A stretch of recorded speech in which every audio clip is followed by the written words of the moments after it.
안녕하세요, 차타고gin의 도매니저입니다.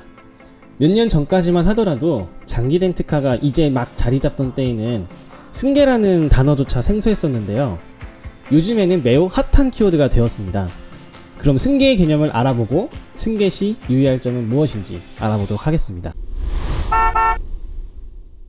먼저 승계라는 용어를 설명하기 위해 예를 들어 보겠습니다. A라는 사람이 장기 렌트카를 이용하다가 계약 기간 중에 해지했을 경우 위약금을 내야 합니다. 마치 핸드폰 약정 기간이 만료되지 않았는데 해지하면 위약금을 내는 것과 똑같습니다. 근데 위약금을 내지 않은 방법이 한 가지 있습니다. 바로 A가 계약할 당시 조건을 그대로 B라는 사람에게 양도하는 것입니다. 이게 바로 승계입니다. 단, 승계는 A라는 사람이 계약한 조건을 그대로 B가 가져가고 명의만 B로 바뀌는 겁니다.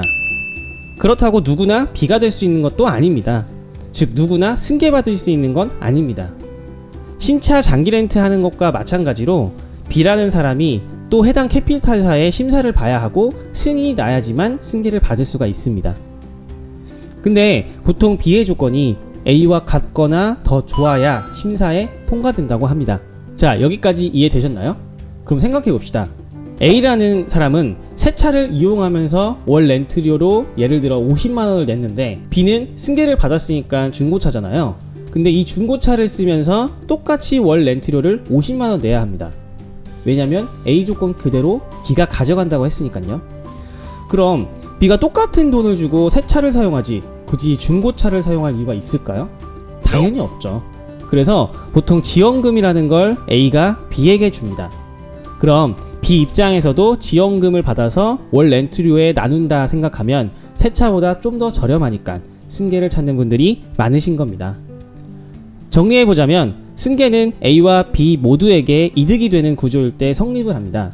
A는 위약금 없이 이용하던 차를 정리할 수 있고 B는 중고차지만 새 차보다 저렴하게 장기 렌트카를 이용할 수 있는 겁니다.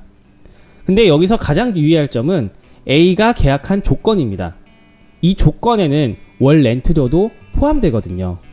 A가 여러 군데 발품 팔아서 저렴하게 계약을 했다면 B는 그거 그대로 저렴한 조건에 지원금까지 받으니까 더할 나위 없이 좋은 거죠. 반대로 A가 엄청 비싸게 계약을 했다면 승계 받으려는 자가 거의 없겠죠. 아니면 지원금을 어마어마하게 줘야지만 승계가 가능하겠죠. 사실 장기 렌트카 기간이 생각보다 길어서 요즘 승계를 거의 안 할 수가 없습니다. 그렇다면 첫 계약부터 어떤 고민을 해야 될까요?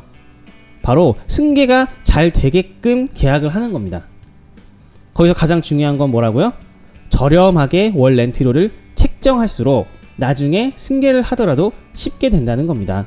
당연하죠. 왜냐하면 다음 승계를 받을 사람은 가장 중요하게 여기는 게 바로 월 렌트료이기 때문입니다.